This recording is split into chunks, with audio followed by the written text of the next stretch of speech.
మిర్చీలు అయితే వేడి వేడి మిర్చీలు అయితే రెడీ అయిపోయినాయి. ఇలా ఉన్నాయి, చాలా వేడిగా ఉన్నాయి ఫ్రెండ్స్. చాలా బాగుంటుంది టేస్ట్. మీరు ఎలా చేస్తారో కామెంట్ బాక్స్లో కామెంట్. నేనైతే మిరపకాయ బజ్జీలు అయితే చేస్తున్నాను. ఇగో మిరపకాయలు ఇలా నేను చీరుకొని ఉప్పు అయితే పెట్టుకున్నాను ఫ్రెండ్స్. ఉప్పు పెట్టుకున్నాను.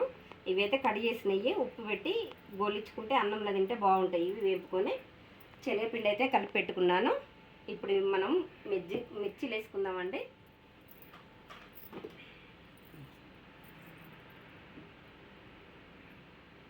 వర్షం కొడుతుంటే వేడి వేడి బజ్జీలు తింటే చాలా బాగుంటుంది కదా. డ్యూటీ వేసినాక ఇగో మిరపకాయలు బజ్జీలు తినాలనిపిస్తుందంటే మళ్ళీ చేస్తున్నా. ఏం చేయాలి, డ్యూటీకి పోయి రావాలి, ఇవన్నీ పనులు చేయాలి.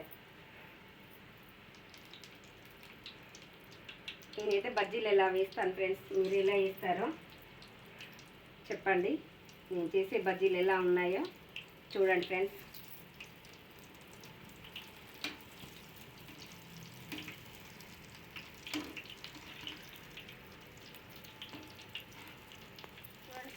బజ్జీలు అయితే రెడీ అయిపోయినాయి, తీస్తున్నాను.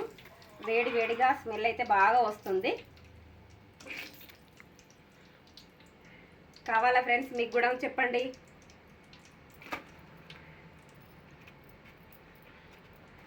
కొనుకొచ్చుకున్న వాటికంటే ఇంట్లో చేసుకునే బాగుంటాయి కదా.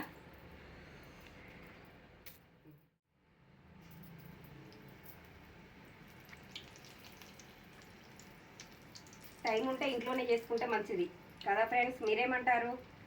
కొనుకొచ్చుకునే అంత బాగుండేవి కదా. వాళ్ళంతా కాగబెట్టిన నూనెలో అదే నూనెలో ఊరికే చేసుకుంటూ ఉంటారు. మనమైతేనో ఎప్పటికప్పుడు ఫ్రెష్ నూనె వేసుకుంటాం కదా. హోటల్లో ఎట్లుంటుంది. ఇదే రెడీ అయిపోయినాయి చూడండి. ఇవో మీరు ఎలా చేసుకుంటారో కామెంట్ బాక్స్లో కామెంట్ చేయండి ఫ్రెండ్స్. ఓకేనా? Bye friends.